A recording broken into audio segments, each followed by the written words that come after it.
All right, hello everybody that's watching my Tegu cage build. I've got an update. I got to move it inside. I talked my neighbor into helping me move it in, and he had one of his construction workers over there. He is owns a big lawn construction building combo kind of company. So it took everything I had and he had, and it probably would have been better if his helper took my place, because I'm not nearly as strong as someone that is maybe in their 30s. I'm in my 50s, and my arm kind of gives out sometimes. So, but this cage was just massive, and we had to take our time getting it in through the doorways because it's 29 inches tall without the border that I put on it, and my doorways were about 30. So we had to be really kind of careful and not bang it and drop it. But other than that, we got it in the house, and I installed the top border to just kind of finish it off and make it look really good, in my opinion. Let me know what you think.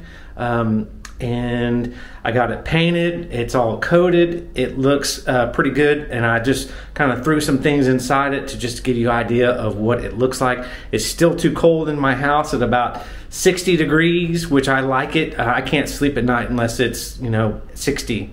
And so I don't want my house really warm. So I still have the Tegus over in their closet in the same room here. They're in their closet where I can keep it about 85, 90, and a little bit higher humidity. But let me show you their cage as it sits right now. I don't have the lighting system hooked up, so I don't have any way to have any UVB, UVA. It's not 100% done, but it's like 95% done. So here we go. I need my water lens on, and the light in here is not that great. It is like 24 degrees outside now. It was 70 degrees 2 days ago, and we are forecasted to have ice and sleet. So that's the news, what it's outside. So it's not very bright outside, but look, here's my cage. See the border on top? I stained that. This all just came together so really well. And I just had to piece it together and make it look good, and I think it came out really well. It's kind of a light white cream color for the base. I just kind of wanted that look kind of more safari, and then I just came up with a can of stain that I've had for 25 years, a little small can, and it just worked out perfectly. It's a little darker than I wanted, the material, the border, but as you can see. And then I bought some countersink drill bits, some official countersink drill bits to make those holes really good, and countersunk those, and just, man, it couldn't have worked out better. But as I just built and it went along, I don't know how well this was gonna secure. And how, this edge is just a little bit off. It's not perfect, and I'll just show you, but that's the worst one. It has a little bit of gap right there. This was all done with just a hand saw, so I had no miter saw, nothing to give me any great supreme cuts, and so it worked out really well, I think. So there's the hide that's in there, and to be honest, it was a little too big. I just nailed this stuff out. I just went into the garage and just started cutting. I just kind of eyeballed it. I knew I needed it to be a little bigger than smaller, because they are going to grow, and I want this to be, I don't want to build another cage in 10 years, 5 years, 10 years, 15 years. And so they got to grow into that. But the top comes off, as I have showed you before. But here's those limbs that I went to the lake, and just pretty quickly I can spot limbs that I like that are in the water, and or on the shore, and I can bring them home and wash them up and clean them with a bristle brush and a power washer. And then there's a little plate, ceramic plates that the lights will go over, the heat lamps, and so that will heat that plate up.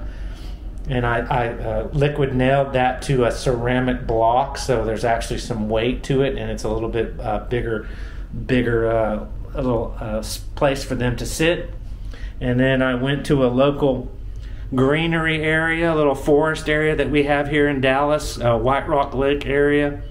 And I went and with a shovel, and I went into the woods with a rake and cleaned off the ground clutter, and then shoveled the topsoil into a bucket, and then I've mixed it, and that was 2 5-gallon buckets, and I mixed it with the coconut husk that I got from, you know, Fluker or Zoom Ed or Exoterra, someone I got. And so it'll hold moisture, should hold moisture well. There's the log. And there's this really cool log that's got some really cool texture on it. Really stoked. And this is a really neat kind of end to it, you know, real natural, kind of jagged, fine for the tegus. But let me just show you, for people that haven't been following my videos, I got a little handle here. And then I can take this off. And that little brace in the center is just keep the inside of it from bowing. It had the tendency, the wood is not super thick. All this stuff was super heavy. Even this little hide, not little, this medium size or large hide that I built is about, I don't know, 25 pounds, 30 pounds. It's heavy. It's heavy duty. And so there, and I got to get some more wood. I mean, some more dirt. And that will likely come from the closet where I have the tegus now. I've got some good dirt, and it has dirt, sand, sphagnum moss, some peat moss, a bunch of different dirt. So it's really good dirt, and it'll mix in really well with this additional dirt. And that's the cage. So let me know what you think. See, that joint's actually really, really good. I got my screws countersunk like I mentioned. These hex bits, really, you know, about 2-inch screws into the boards right here, the main boards, because you couldn't screw anything into the plywood from the top down. It would split that. So, I mean, I just worked out well enough. It's actually, you know, really sturdy. And like I said, I stained it. And it's been about 4 days. It probably needs just a little bit more time to dry, but the tegus aren't in here just yet. They did sleep in their, I did put them in here when it was 70 something degrees about 2 days ago, and both of them went in there into the hide, and they went to sleep in there, and I was like, man, I'm just gonna leave them in there till the morning. It wasn't terribly cold. As you can see, they just go in there and enter in through there, and then there's a hole to get into the main side of the box. But we'll just come over here and look at the tegus real quick. Hopefully they're not back in bed. Here they are hanging out with each other like they like to do. They tend to sit on each other. There's Mac, that's my black tegu, which I call him mostly black. And there's Sassy. She's the little smaller red female tegu. She's wagging her tail. I mean, she's a little not super excited about the camera. Mac's a very good boy. He's very, very ultra sweet. Sassy's just a little more untamed, but she's still very sweet too. She doesn't bite. And they eat really, really well. Sassy's such a great eater now. And I'm very excited for her, and she's actually growing more and very healthy from what I can tell.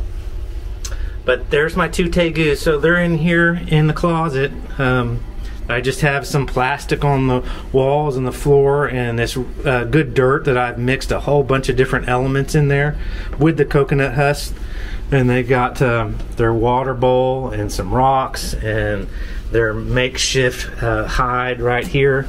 Just show you again, because there's always a couple of new viewers that watch, and this is where they kind of sleep at night, and they love to dig and tear this up. And I've got sphagnum moss in here, and wood chips, and coconut husk, and I moisten this down with a sprayer so it's always moist in here, and they love to come in here and build a barrier and just sleep in here for about, I don't know, like 12 to 14 hours. They don't get up now till about 11 a.m., 12 p.m. in the afternoon, and then they go to bed about 5.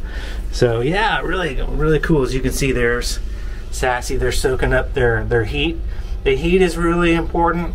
Believe it or not, this plate or these cinder blocks there get up to like 130 degrees.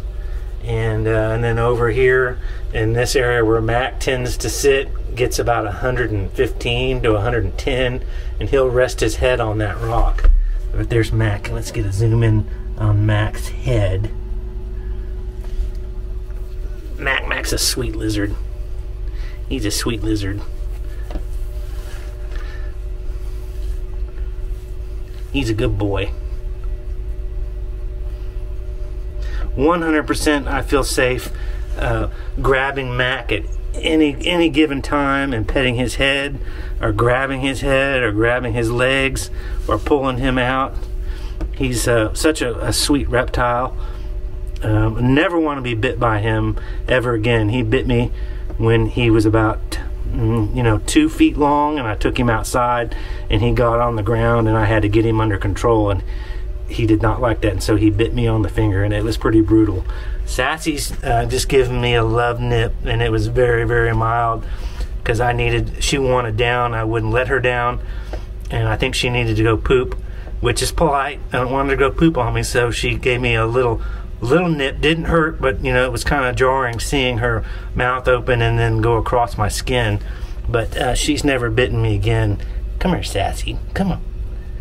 She's just a little jumpy. She's still very sweet, easy to pick up. She just doesn't like to be held or grabbed on, and where she can't have her own freedom, and that's why I call her Sassy, because she's very sassy. Sassy the red Tegu, just like a redhead female. Some redhead females may be like, hey, but there's Mac and Sassy. Okay, well, that's everything. Thanks for viewing, and I look forward to more videos. And when I get my light set up, I'm gonna custom build a place to hold the lights, 2 UVB lights and two UVB lights, these hoods. I'm gonna build that. This is one hood, and I have the other hood just right outside here, and then the two UVA lights for heat. Okay, thanks for viewing. Have a great evening, great day, and hopefully your weather is probably just as bad as it is here. So all right, bye-bye.